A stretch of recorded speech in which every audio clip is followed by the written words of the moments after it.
In the quiet depths of our minds, there exists a tempest, desires that pull us toward indulgence, cravings that feed our lust for fleeting pleasures. We are not strangers to it. Lust, the ravenous appetite of the soul, is not simply a longing for the body's desires. It is the manifestation of a deeper unrest within us. It takes root, spreading its tendrils throughout our thoughts until it consumes our reason and weakens the very pillars of self-control. But there is a way forward, a path that guides us toward freedom from this internal chaos. Stoicism, the ancient wisdom of discipline and virtue, teaches us that true power lies not in the gratification of our desires, but in their mastery. We stand at a crossroads, often unaware of how much lust can dominate our minds, how much it can enslave our thoughts. The Stoics understood this well. As Epictetus reminds us, freedom is the only worthy goal in life. It is won by disregarding things that lie beyond our control. Lust, in all its forms, is a force that seeks to control us. It distracts us from what we truly value. Yet, if we choose to confront it, we can reclaim the freedom we have lost. Lust thrives in illusion. It promises satisfaction, yet never delivers anything lasting. It seduces the mind into believing that pleasure will bring contentment, but as Marcus Aurelius wisely said, the mind adapts and converts to its own purposes the obstacle to our acting. The impediment to action advances action. What stands in the way becomes the way. Lust is the obstacle we must confront. Through it, we find the opportunity to strengthen our inner fortitude. It is not the pleasure of indulgence that builds us, but the struggle against it that refines us. We who seek to walk this path must understand that lust is not simply an emotion. It is a test of our self-mastery. In the same way a storm batters a tree, lust tests the strength of our will. But where the weak branch breaks, the strong roots endure. And this endurance is not born from mere avoidance, but from a deeper understanding. We must not flee from our desires, but face them with clear eyes and steady hearts, knowing that our strength comes not from what we take, but from what we resist.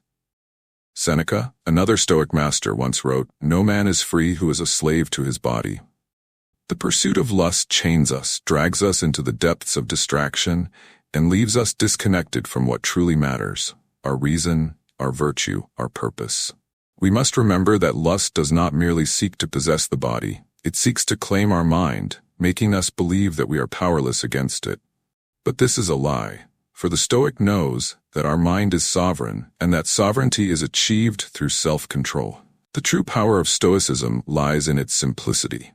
We are taught that the external world, our desires, the things we chase, are not within our control. What is within our control is how we respond to them. Lust, when met with reason and discipline, becomes powerless. It loses its grip. We find that it is not the object of our desire that controls us, but our mind's attachment to it. And when we sever that attachment, we become free. There is no greater victory than the conquest of the self. And in the battle against lust, we are fighting not against the body, but against the mind's surrender to fleeting pleasure. The Stoic path is not one of denial, but of mastery. It is the path of understanding that desires are natural, but they must never rule over us. We are rulers of ourselves. Let us walk together in this pursuit of mastery. Let us remind ourselves that the truest fulfillment lies not in what we acquire, but in what we overcome.